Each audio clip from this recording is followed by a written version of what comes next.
Well, good morning and welcome to Coffee with Ken. I'm Ken Biberai, a managing director at Savills, a leading tenant advisory commercial real estate firm. We are in week 35 of social distancing as a result of the COVID-19 pandemic, and we are exactly 10 weeks away from the next presidential inauguration. In the news today, new coronavirus cases topped 100,000 for the seventh straight day, and President-elect Joe Biden announced his transition agency review teams as he continues to plan for assuming office, while President Trump continues to dispute the election. Today's topic is investing in Black communities, and we are honored to be joined by Aaron Mitchell, HR Director for Netflix Animation Studios. Aaron, great to see you. Thanks for being here. Thank you so much, Ken. Glad to be here. Well, listen, I offered to do it on Netflix, but we'll talk about that later. And, we're excited you're here on Coffee with Ken. So, listen, big news over the summer. Tell us a little bit about this amazing initiative that you spearheaded, conceived, and now are implementing from Netflix. Absolutely. So I think you're talking about our this initiative to move our cash into Black banks and Black financial institutions. $100 million, 2% of cash holdings. That's right. So how this came about, I, previous to the role that I'm in now, was running talent acquisition for our finance, talent, and HR teams. Had worked on this initiative where we were bringing together leaders from different underrepresented groups to really get into the room and discuss how to change the complexion and composition of the C-suite. We were doing these dinners since about October 2019. COVID hits. We have to sort of scramble to figure out how do we do this type of work in this new virtual world where getting on a Zoom call with strangers and talking for 3 and 4 hours about really heated topics just seemed like a bad idea. But we did it anyway. And so we had a dinner in April. And during the dinner, we're talking about the topic, but it's really hard not to talk about everything that was happening in COVID and its impact on these Black communities, Black and brown communities. And so one of the participants said, how do we get companies to move money into Black banks? Because we were talking about PPP funding, we were talking about SBA loans. We even had a banker from a Black bank on the call. And it was one of those moments where it was like, that seems like a simple proposition. Let me figure it out. So I went back and I talked to our CFO, who said, that sounds like a good idea. Why don't you do some research? I did some research. I read The Color of Money by Mehrsa Baradaran to get a bit of guidance. Reached out to a bunch of banker friends, spoke to Bill Bynum at Hope Credit Union.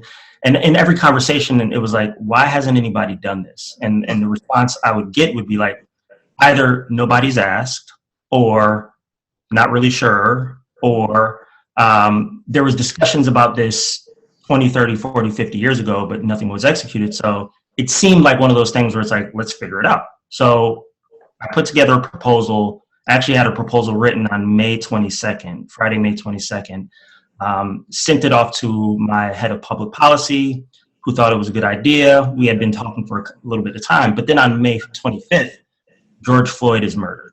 And that sort of sent a shockwave throughout the world, but specifically internal to Netflix. And several leaders, including Reed, were making a call to action, like, we have to do something, we have to figure this out.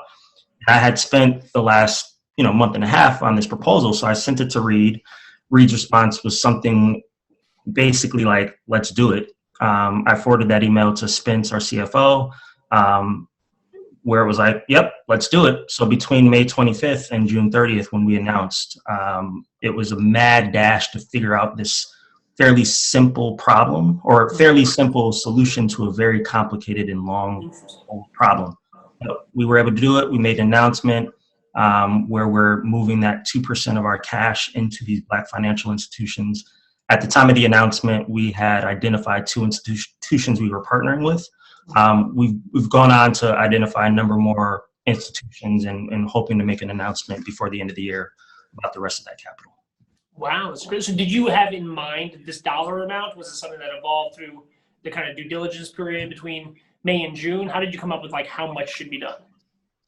I'll be honest with you, Ken. 100 million just seemed like the right size number. We backed into the 2%, and the 2% we backed into because it ended up being a very easy way to talk about the initiative in the context of what other companies could do, right? Because a big part of our announcement was also to showcase how simple the idea was and how simple it was to execute, so that other companies might follow suit. So once we established 100 million seemed like the right size number. Some of that was just based on it's better than 50, and it's not quite a large enough number to be heavily scrutinized. Yeah. But the 2% ended up being a nice little benchmark, and it ended up aligning with Robert Smith's 2% solution, which about a week before we announced that was published. So I was like, oh, well, if we say 2%, it'll seem very aligned with how people are thinking about it in the market. It's easy, it's digestible. And Ken, if I asked you for 2% of the money in your wallet for a good cause, I think I'd be hard pressed to get a no on that answer. So the difference with your 2% though is what I find so fascinating. This is capital, not philanthropy. This is real money being used in the capital markets in the truest sense of a gap that's actually, just to your point, nobody was really doing it. It wasn't really like thought of before. So talk about that dichotomy. Like, how important is it that it's real capital, not philanthropy, right? Like, this is a problem, obviously, whether you're talking about criminal justice reform or wealth gap. These are real issues, and you've kind of zeroed in on this with the angle on capital versus philanthropy. Talk a little bit about that and like how you got to this kind of pinpoint solution or effort that you want to tackle. Yeah, I mean, I think part of it was in recognizing that we have these systemic issues, we need systemic solutions. And in a lot of cases, philanthropy is not a systemic solution. It's a one-time fix. And that's not to say that philanthropy is not good. Philanthropy is amazing. It's necessary. And the more of it that we can generate for the right causes efficiently, the better. But philanthropy is not something that Netflix does a lot of. We drive individuals to be philanthropic and charitable at the employee level, but we don't have a philanthropic arm. So it was important that we find a way to be part of the solution in a way that is consistent with our business operations. And really thinking about that, right? Like, it's the same methodology or mentality that gets applied to supplier diversity. You know, if we think about the vast range of business relationships and we think about being more inclusive with those business relationships, that creates a long-term sustainable economic advantage to those communities that weren't part of the solution before. So I find it very interesting that Netflix did this, right? I feel like the power of Netflix is through your storytelling in general. Do you think this would have had the same impact if it was a different corporation? What do you think makes it, do you think it makes it more significant that it's coming from Netflix? Also at a time during COVID where everyone is, really focused on Netflix because they're home and they're watching Netflix. Like, just tell me a little bit about that. Like, how important is it that your leadership at Netflix really bought into this, and that's something like this coming from a Netflix type company? Like, what's the magnitude of that, right? Like, how important was that, you think, in this calculus? Yeah, look, I mean, to your point, we fully believe that our sort of biggest lever is our storytelling, right? Like, we talk about it pretty publicly that, we are an entertainment company and we're telling stories from the world to the world. And we will continue to leverage that superpower as much as we can and being more intentional about leveraging that superpower in this space of structural and systemic change. That being said, I think that we know that our brand, our image is very public. And so anything we do within entertainment and outside of entertainment, people are at least watching. Yeah. We may not have, we don't necessarily control the opinion, but we know that folks are watching. And so it's in our best interest to do things with our business from not only the stories we tell, but also on our business diversity or supplier diversity side. Being public about that is similar to Reed Hastings being very public about his $120 million contribution to Spelman, Morehouse, and United Negro College Fund. If we do this thing publicly and it draws attention to a problem that is not being discussed, then that sort of attention on the problem will create activity, movement, and even maybe generate capital that was previously not there. And so it was intentional to leverage our brand to do so. But I think that a number of companies have been equally successful being the first out of the gate and sort of sharing the methodology, sharing the practice with the broader community. We just happened to get there back in June before others did. And to be clear, there are other companies who had been doing this and had made commitments to Black banks and financial institutions long before we got into the mix, and just hadn't been as public about it. So we recognized that and just took the opportunity.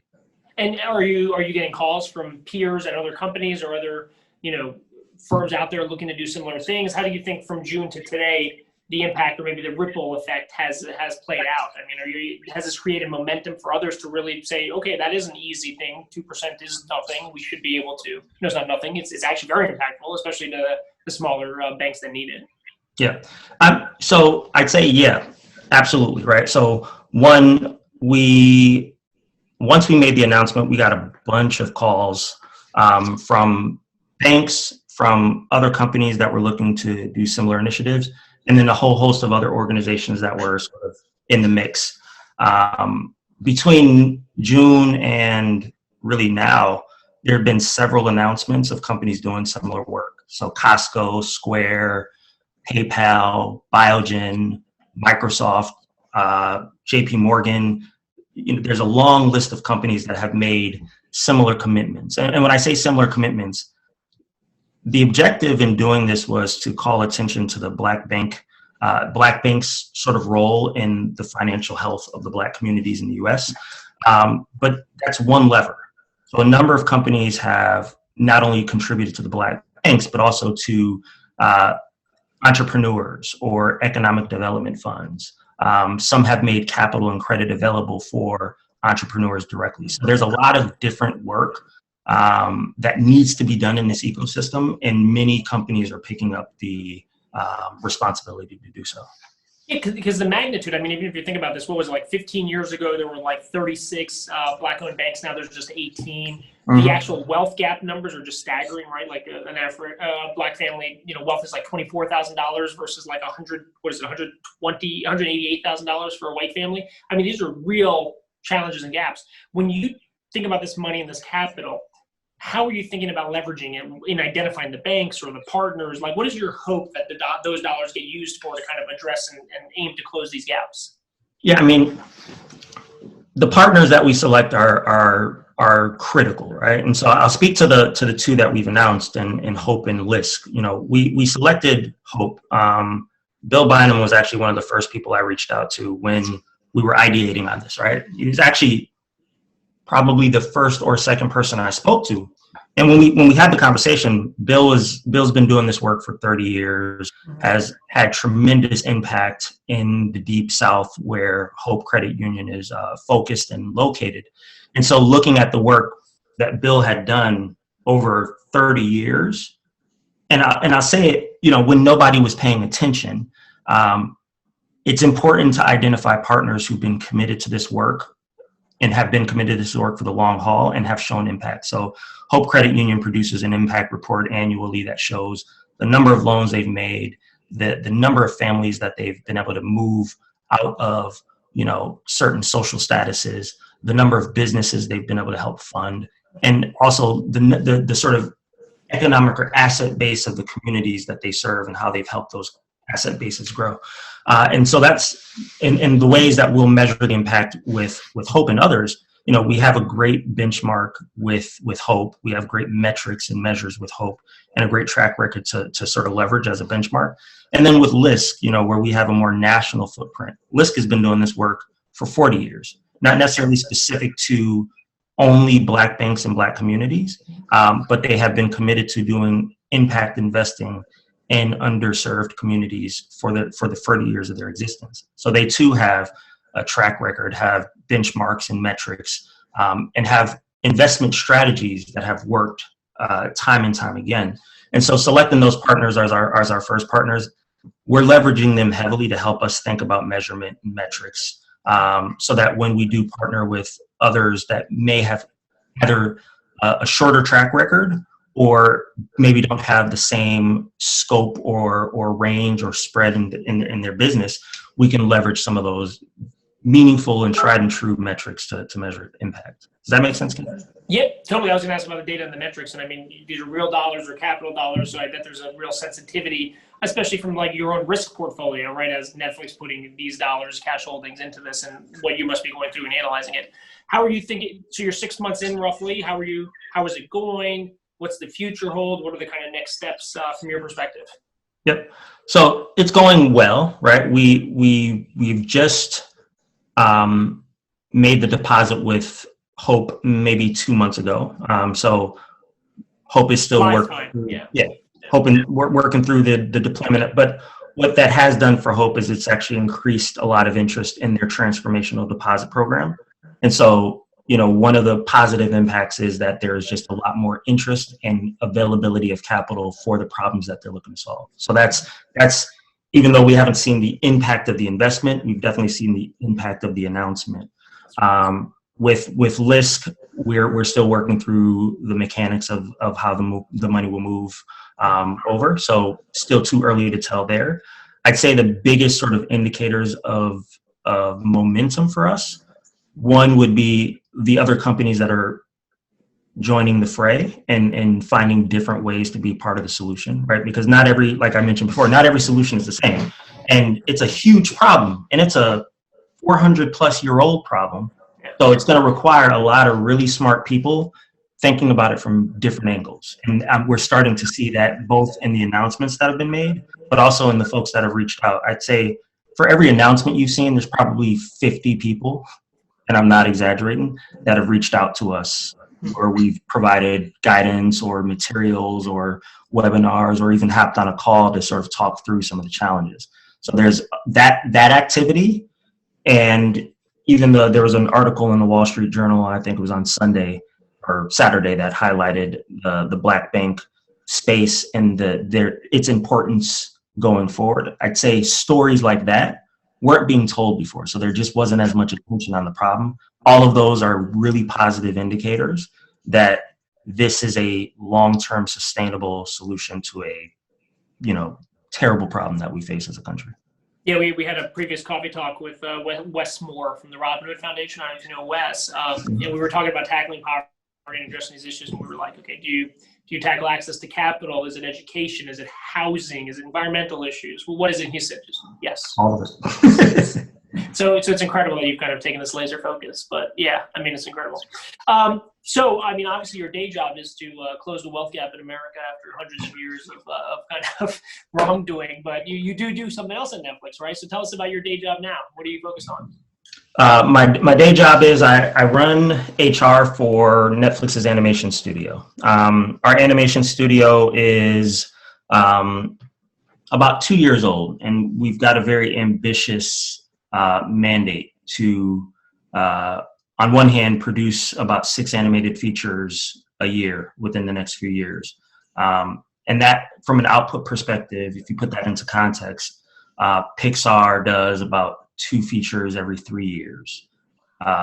Disney does about 2 features every 3 years. So we're doing 15 features in the space of time that Pixar and Disney do too. And a lot of this is just because we have this amazing global platform. We have a diversity of tastes that we need to program to. So in order to satisfy that diverse membership base, we need the content to do so. And our ambitions in animation are to serve all of those. My job is to help to work with our leadership team to build out the workflows and the processes and the practices and the culture, and really put some how to the what that we're trying to accomplish. And it's massive and fun. I'm having the most fun I've had ever doing this job. So you've been doing this for a few years now, right? And Harvard Business School educated, and I'm sure you had a certain kind of plan as you focus on people and growth and culture. How has COVID impacted that, right? Like how do you think about it personally? How does Netflix think about it, right? Like, because I just associate Netflix as just culture, right? Like there's a certain type of person, a certain type of ecosystem. It seems pretty unique. There's like a Netflix way I've read about. Like how does that lab play out, and how has COVID impacted, and what's the future look like for you guys? Yeah, I mean, Reed Hastings just released a book called No Rules Rules that does a really good job of highlighting or showcasing what is what really is the Netflix culture. Yeah. To sum it up, we have a culture that puts a lot of emphasis on high performance and innovation. It's hard to innovate in a virtual environment when you've gotten used to innovating and working in the same room as people that you work with, right?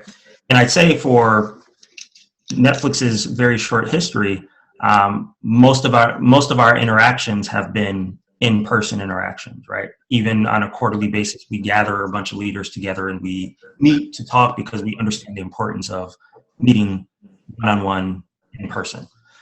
COVID has really challenged us to be able to do what we do in this remote work, which has actually improved how we think about the rest of the world, because we're heavily concentrated in LA, but we have big offices, big operations in the EMEA region and the APAC region and the LATAM region. But we've had this very, in-person focus, which has not always felt super inclusive to our international peers, or to our peers who are not within the US. And so I think, if anything, COVID has really forced us to think about how we collaborate, how we onboard people in this virtual space, how we include them in the conversation, how we assess for high potential and high performance in an environment where all of the indicators that we thought we had are not available to us. And it's really it's I'd say accelerating our global sort of IQ in ways that we would have never created these conditions on our own. We would have never forced ourselves to work in this way. So in some ways, COVID has been an accelerant. Totally. But I will say, I've been in my new job now for 11 weeks. Onboarding virtually in a very intense, difficult job has been tough. It's hard, and I'm not sure that we've figured it all out. I'm 11 weeks in. I support a population of 1,500 people. I haven't met most of them, and that makes me feel less effective as an HR person because human isn't my job title and I'm not meeting humans. So having to think through ways to create that collaboration, that connectivity in this world, I think once we start to chip away at that, it's going to make us a stronger company, but we're still in the thick of it. So we do commercial real estate, so we spend a lot of time with tenants thinking about the future of their needs and their space, and so much of it has always been about recruitment and retention and how real estate plays to that. And in recent years, it's been fascinating, even just pre-COVID, how often we're seeing folks who are handling people, human resources, now having a seat at the table on real estate decisions in a way where previously it was really just finance and operations and kind of those buckets, but now it's really about just recruitment and culture, just how important it is to get the right people. How do you as an organization think about your real estate and your office space, right? Like Reed's been very public about, once there's a vaccine, like he expects and wants people kind of back in the mix, kind of, I think, alluding to what you talked to about with innovation and the need to kind of collaborate. So how do you think about that, taking the best of what the benefits have been through COVID with, capturing and leveling the playing field of access internationally, but also getting people back in the mix of things, and how do you deal with both of those buckets? Yeah, I mean, you got to think about it from this perspective. We are an entertainment company, and we are producing lots of content, right? And producing that content requires us to get people to a physical place for the most part. Like with the exception of animation, if we're going to be shooting a big spectacle film or a series or even something on the unscripted side, we need people to be together. And our executives need to, in a lot of cases, meet with those people in order for those productions to operate. So a lot of what we talk about when we're talking about return to office is a sort of an imperative for us as a business, right? And those people that we want to get back to the office sooner than later are the folks who are closest to that work. Because for the most part, we actually don't care where people are to get the work done, right? Like I worked in talent acquisition. I'm now in HR. The team I support is going to be across multiple locations. So my physical office space won't be as important as my need to be wherever I need to be. And therefore, it's less about like, we just need to get people back into these offices, back into these seats, but we need to get people back into a mode of working that is most conducive to good collaboration and most productive. And making content, people need to be physically a place to do so, because all of this COVID, we've seen some of this COVID programming, and I think programs, when you click on a Netflix or a Hulu or an HBO Max, you don't want to watch a fancy Zoom video. Like, we've got a very short tail on fancy Zoom videos being entertainment. So you're preaching to the choir, man. I know. Not to knock your show. This is trying to buy you some time so you can produce some more content, man. I'm just trying to help. But yeah, so I mean, to put a pin in it, it's just we want people to get back to doing work in the way that allows them to be most productive. And for those of us that are extroverts, myself included, I'd love to be back in the office working with people. But we're in no rush to do it in a way that's not safe. Yeah. So tell me a little bit about the distinction between the talent acquisition side and then the HR side in this new role, and maybe a little bit about what it's been like managing and dealing with Netflix employees from a mental health perspective, them adjusting to remote work, them learning how to collaborate, right? Like, I imagine that this is a lot more maybe than was expected when you first kind of jumped into this, right? Like, I feel like, for better or worse, like, HR has a seat at the real estate table, now is in charge of mental health, is in charge of onboarding people. Like, it just seems like quite a bit. At the same time as you're rolling out a $100 million capital commitment to close the wealth gap in America. When you say it like that, it makes it feel like I'm working hard. Mess up my psyche. No, so how do we sort of fit all those pieces together? So talent acquisition, the sort of headline was, my job was leading a team who were attracting and I don't even want to say really convincing, but sort of being a pathway for people to join Netflix. And in the cases where we need to, providing the context that helped people really understand how they would make the transition. When COVID happened, a lot of the adjustments we needed to make were on understanding whether or not we were creating the most fair assessment environment for folks who are now dealing with things that they'd never dealt with. That was probably the extent to the adjustments that I needed to make as a leader, with the exception of also how I had to think about managing a team. And I had a team of about 27 people. So I was constantly thinking about their mental health, constantly thinking about their contribution, et cetera. Now, as an HR business partner, I've shifted from being responsible for just the 27 to now this 1,500, which, I'd say trying to do anything for that large a number of people is challenging, because everybody's needs are different. Everybody's preferences are different. Not everybody reads emails, and email is the only mode of communication that I have that is effective. So I'd say the biggest challenges are, one, the size and scale of it all. Also, you mentioned, I'm thinking through mental health. I'm thinking through real estate challenges. I'm thinking through how work gets done. I'm thinking through delivery. I'm thinking through production schedules. So all of it now has to be part of my psychology. So the biggest opportunity for me is really just prioritization. What are the things that are going to be most important?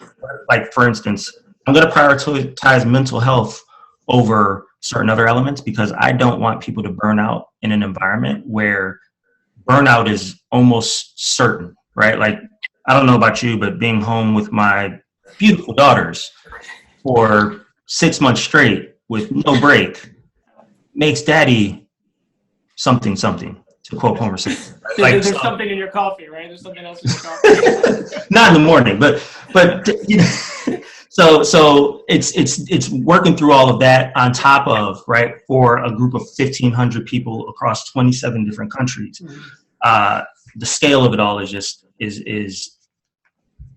at some cases overwhelming, but at the same time, this is the job I wanted. I work best when I'm against the ropes, and we're doing something that matters. And therefore, I think that the folks that are involved in this, the 1,500 people I'm talking about, are equally committed to the work that I'm doing as I am.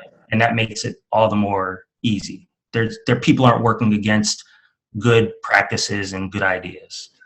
So last question before I let you go. This has obviously been such a trying time during COVID, so much job loss and unemployment. What advice do you have for young people, folks looking to make a pivot in their career? How do you kind of, you can't do the traditional networking and it's just so hard. What kind of advice do you have for folks who are looking for their next step or maybe looking to make a hard pivot in whatever their career path is? Yeah, and I hope this doesn't sound like I'm punting or kicking the can, but I think the key in this time, and it's always true, but even more true now, is build your network. And I say build your network, not networking. Like there are a few opportunities to join like a conference or to go to like a networking breakfast or things like that. But to email people, to send people notes on LinkedIn to say, hey, I've got this problem, or hey, I've got this interest and I'd really love your advice. I have found that people are extremely generous right now because people have the time. Sure.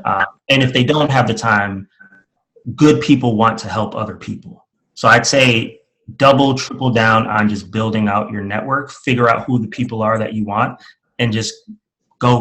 Like I've given the advice to everybody who's like, I want to make a pivot into entertainment. I'm like, build a list of at least 300 people and just start sending emails. It's a numbers game. If only one of those people has a job for you, that's a job that you didn't have before. My guess is more than one of those people are going to be helpful. And I have a couple of friends who have done just that and have a success story to tell as a result. Now, again, I don't want it to sound like I'm kicking the can or punting, but there's no real substitute for hustle and hard work. Yeah.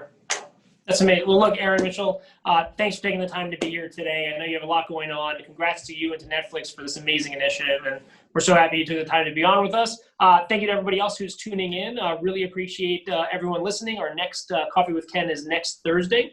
We're going to have a panel discussion about immigration reform. In the meantime, remember, practice social distancing, wash your hands, and wear a mask. Thanks so much.